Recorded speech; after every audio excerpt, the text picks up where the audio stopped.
Hi friends, रुचकर खाना खजाना या चॅनलमध्ये आपलं स्वागत आहे।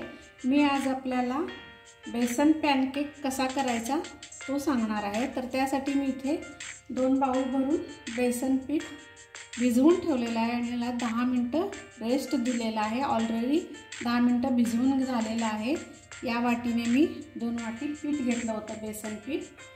आता याच्यामध्ये आपण बाकीचे पदार्थ सगळे टाकणार आहोत। तर आपण इथे हे भज्याच्या पिठाप्रमाणेच कालवलेलं आहे। हे पहा, थोडंसं आता याला पाणी घालून थोडंसं पातळ करायचं आहे। किंचितसं पाणी घालायचं आहे आणि व्यवस्थित आपल्याला आता पुन्हा एकदा मिक्स करून घ्यायचं आहे पाणी, कारण भिजवल्यानंतर ते घट्ट झालेलं आहे।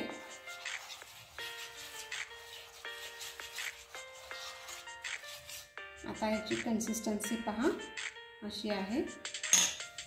आता इथे मी जो छोटे छोटे कांदे मिळतात ना, त्या कांद्याचे असे उभे काप करून घेतलेले आहेत। हे छोटे कांदे मी 4 घेतलेले आहेत, हे मी इथे ॲड केलेले आहेत।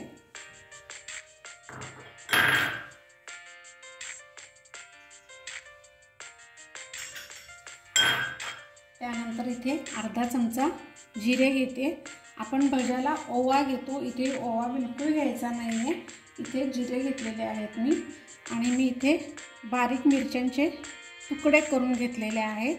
पेस्ट नाही घालायची, पेस्टपेक्षा यांनी टेस्ट छान येते। दातामध्ये जो चावताना मिरचीचा जो स्वाद येतो तो अप्रतिम लागतो। तुम्हाला पेस्ट हवी असेल तर तुम्ही ॲड करू शकता, पण याची चव वेगळी येते। आणि इथे मी 1 इंच तुकड्याचा आल्याचा किस घेतलेला आहे, आणि इथे थोडा हिंग आणि बारीक चिरलेली कोथिंबीर।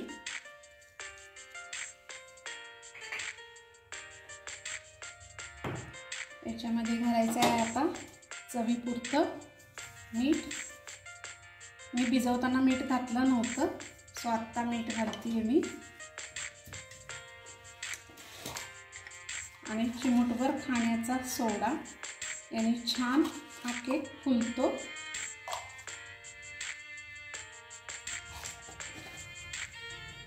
आता हे सर्व जिन्नस आपल्याला एकत्र करून घ्यायचे आहेत, आणि या पिठाला कांद्यामुळे पण पाणी सुटतं, सो बेताने अगदी याच्यामध्ये पाणी घालून बॅटर तयार करून घ्यायचं आहे।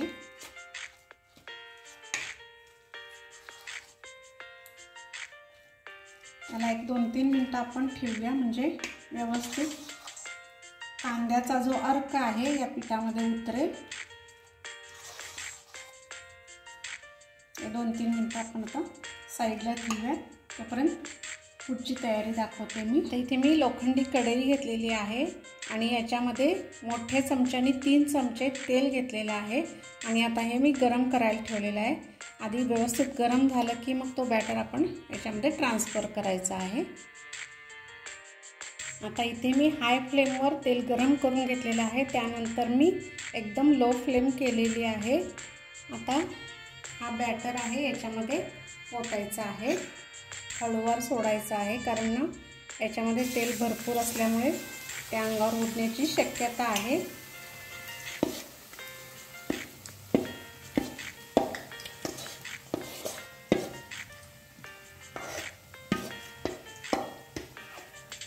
ते असं थोडंसं चमच्याच्या सहाय्याने स्प्रेड करून घ्यायचं आहे, म्हणजे सगळीकडे इव्हनली तो पसरला जाईल।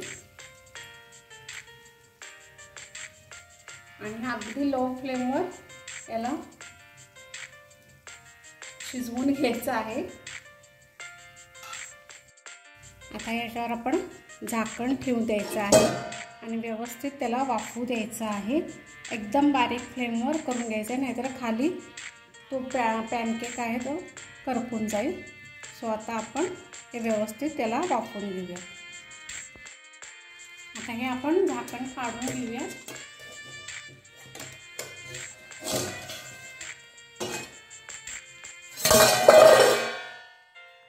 आता मध्ये थोडंसं पीठ आहे, कच्चं, तर आता आपण पलटून घेऊया।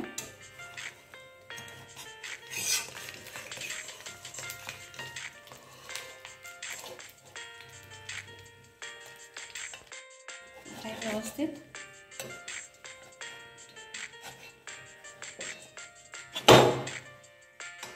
पहा, छान इकडून सगळं भाजलेलं आहे ते। व्यवस्थित आपण दुसरी बाजू पण भाजून घेऊया। थोडंसं याला कढईने तेल सोडूया। ऑलरेडी व्यवस्थित आहे तसं तेल, पण थोडंसं म्हणजे कोरडेपणा राहायला नको यासाठी थोडंसं आपण साईडून तेल सोडूया।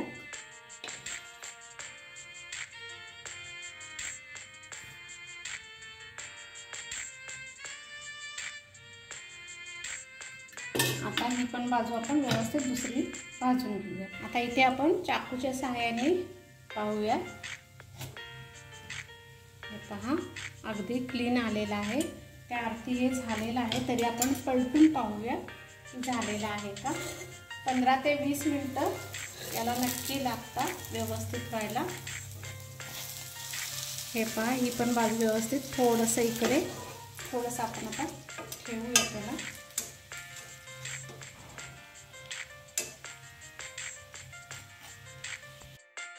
आता हे दोन्ही बाजून व्यवस्थित बेक झालेलं आहे किंवा वाफवलं गेलेलं आहे।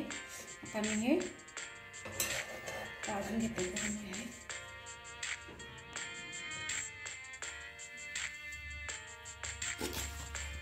हे पहा, छान व्यवस्थित झालेलं आहे, अगदी केक सारखा। आता मी तुम्हाला कट करून दाखवते।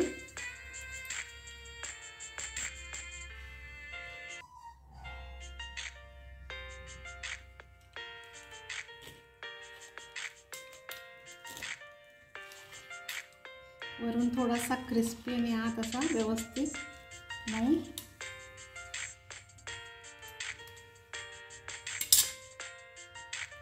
हे पहा, व्यवस्थित शिजलेला आहे आणि आत स्पॉन्जी पण झालेला आहे।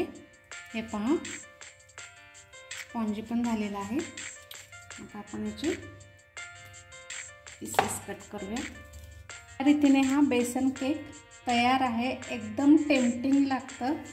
भज्यापेक्षा थोडंसं वेगळी टेस्ट येते, कारण आपण याच्यामध्ये जिरे घातलेलं आहे, आलं घातलेलं आहे आणि भरपूर असा कांदा। एकदा नक्की करून पहा, छान लागतं। आणि ही माझी जर रेसिपी तुम्हाला आवडली असेल तर माझ्या चॅनलला सबस्क्राईब करा, लाईक करा, शेअर करा, कमेंट करा, बेल आयकॉन जरूर प्रेस करा। थँक्यू।